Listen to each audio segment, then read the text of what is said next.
यानी बॉम्बे, खाली बॉम्बे की बात हो रही है यहाँ पे, तो वहां पे 84 मिल स्टार्ट हो गई थी।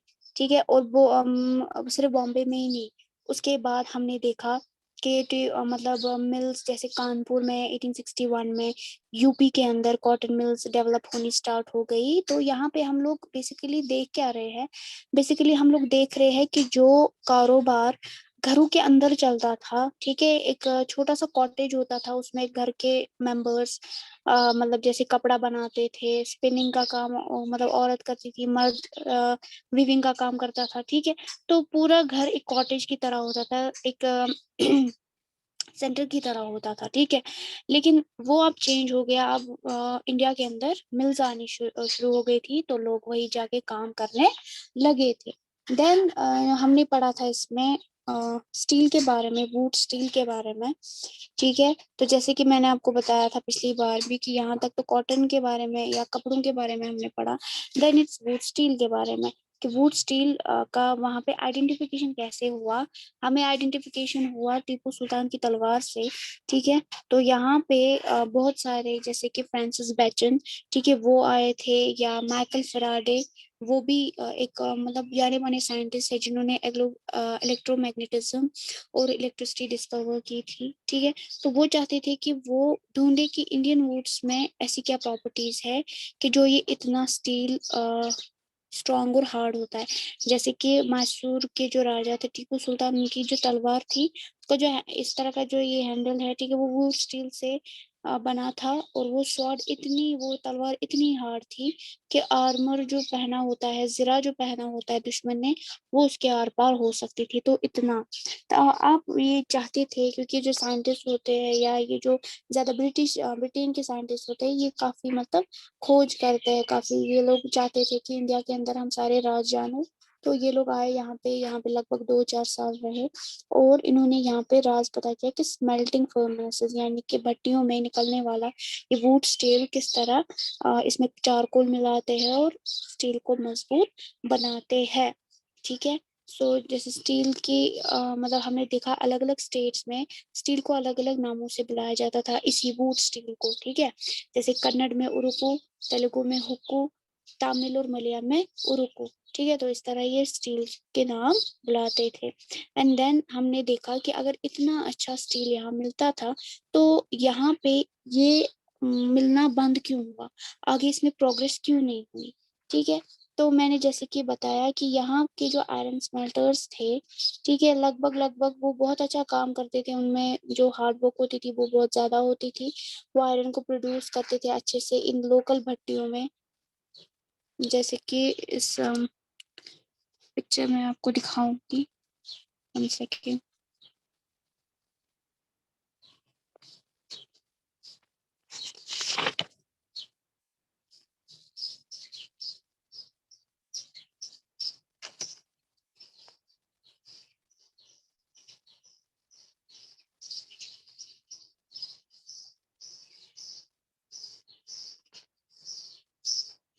ये वाली पिक्चर, तो देखो कोई टेक्नोलॉजी नहीं है, सब कुछ मैनुअल है, लोग हाथ से कर रहे हैं, बट स्टिल बहुत अच्छा स्टील प्रोड्यूस कर रहे हैं। तो इसका ये मतलब है कि मैन पावर उस टाइम पे ज्यादा ज्यादा मतलब देखने को मिलता था। और ये जो आयरन स्मेल्टर्स होते थे ये काफी स्किल्ड होते थे, इन्हें काफी टेक्निक्स पता होती थी। ठीक है, अब यहाँ पे भी वुमेन्स का काम होता था, औरतों का काम होता था। वो जो बेलोस होते थे यानी जो पंप जैसा होता है, वो भट्टियों में पंप करते थे, और आग क्या हो जाती थी, एयरिंग जो मतलब जो पंपिंग होती थी, आग ज्यादा से ज्यादा बढ़ जाती थी और चारकोल ज्यादा से ज्यादा एक्टिवेट रहता था, और उसमें जो मतलब आग की जो जलन होती थी वो बरकरार रहती थी।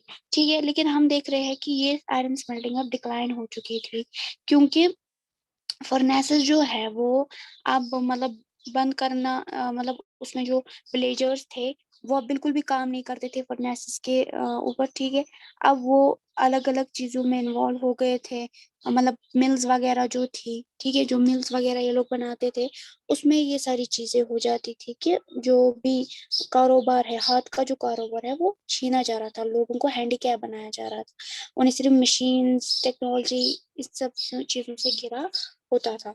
सो बहुत सारे आपको पता है कि ये लाते कहाँ से थे, ये जो आयरन ओर था, ये किस तरह मतलब चारकोल से किस तरह ये लोग आयरन ओर को मतलब डिस्ट्रैक्ट करते थे।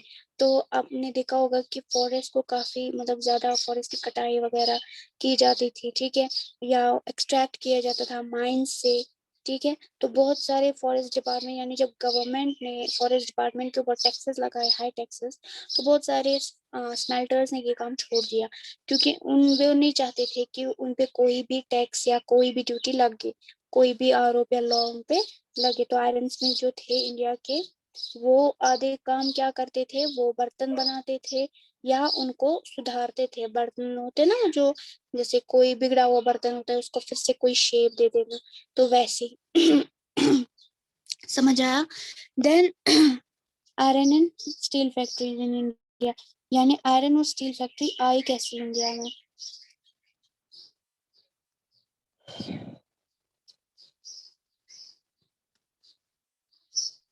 तो इसमें हमने टिस्को के बारे में पढ़ा था, ठीक है। तो 1904 की बात है, तो धीरोजी टाटा, ठीक है, जो बड़े बेटे हैं जमशेद जी टाटा के, तो उनके साथ आए थे चार्ल्स वेल, और वो चाहते थे कि हमें यहाँ पे अच्छा आयरन ओर मिले, ताकि जो कोई भी हम इंडस्ट्री खोलेंगे स्टील की और आयरन की।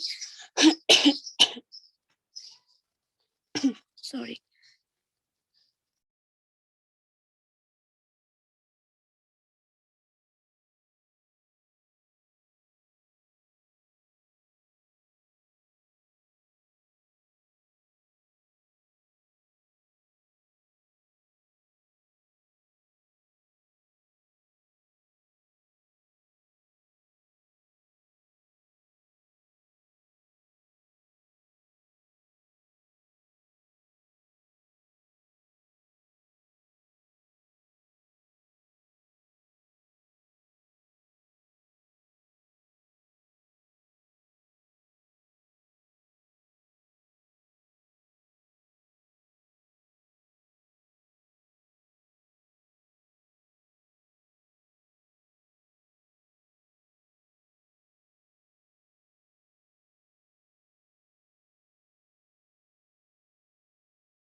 हेलो।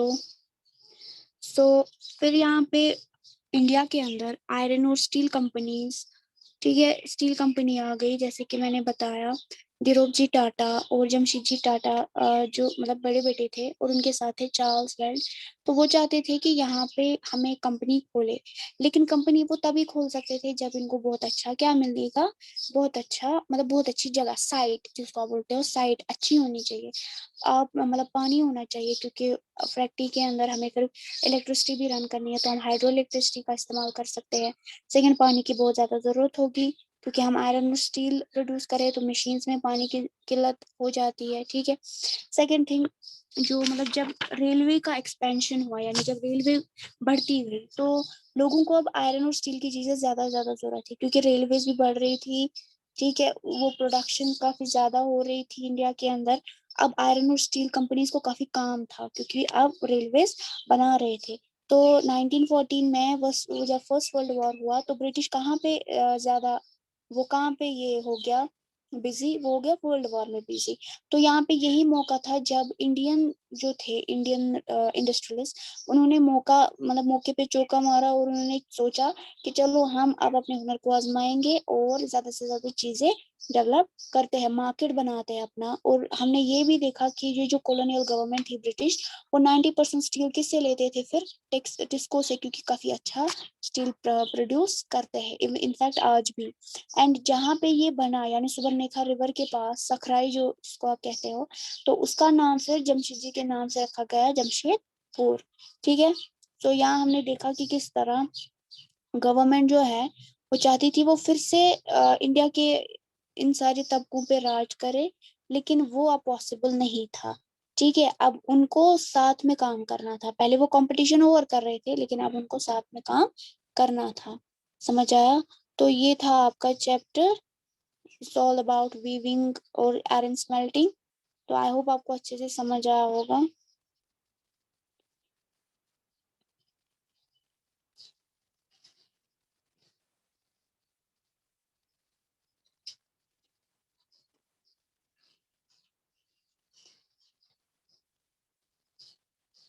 सो किसी को कोई कंफ्यूजन, कोई क्वेश्चन? और सेकंड थिंग मैं आपको बताना चाहूंगी कि वो जो बच्चे हैं जो आज मतलब पहली बार है क्लास में, तो एज यू नो मूएस की अपनी चैनल है, ठीक है। तो वो जो चैनल आपको वो सब्सक्राइब करनी है, और रोज जो भी आपके लेक्चर्स वगैरह है जिनको मिस होते हैं, या जिनको ऑडियो का प्रॉब्लम आता है, क्लियर नहीं होते, नेटवर्क का प्रॉब्लम आता है, तो वहां से वो देख सकते हैं, आराम से सुन सकते हैं लेक्चर को, ठीक है। और जिसका भी मतलब मिस हुआ होगा, या जो कोई एब्सेंट होता है क्लास में, आप एक काम किया करो, यूट्यूब से ही पढ़ लिया करो, ठीक है। याद रखना, मूव स्कूल आपकी स्कूल की अपनी मूव स्कूल की चैनल है, उसी पे आपको सब्सक्राइब करना है, उसी पे आपको नोटिफिकेशंस भी पे मिलेंगे, याद रखना, ठीक है। मूव स्कूल आप सर्च करो तो आपको निकल जाएगी।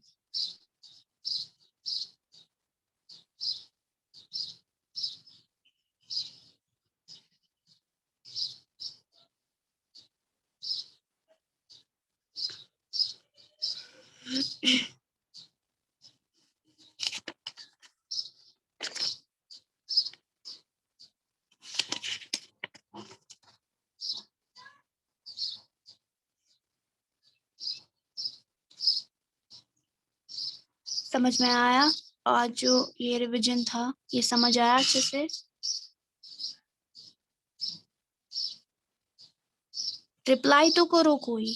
फरहाना रोल नंबर 23, जरा अनम्यूट कीजिए आप। Yes ma'am. समझ आया कि नहीं? Yes ma'am. टिस्को के ओनर का नाम क्या था?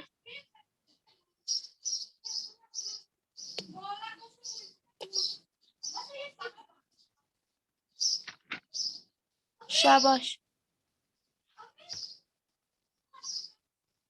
टिस्को के ओनर का नाम क्या था बताइए, जब समझ आया तो बताइए जल्दी। इतना टाइम नहीं लगना चाहिए जवाब देने में।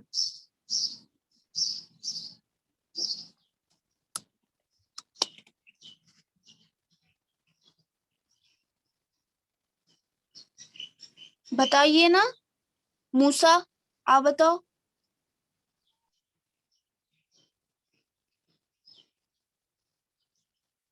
मूसा, रूल नंबर 5।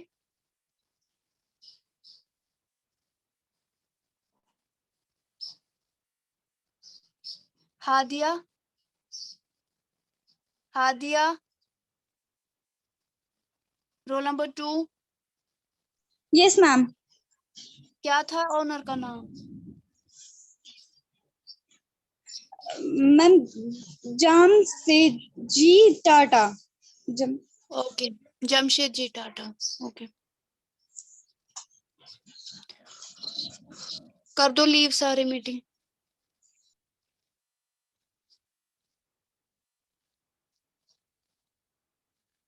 लीव करो सारे मीटिंग।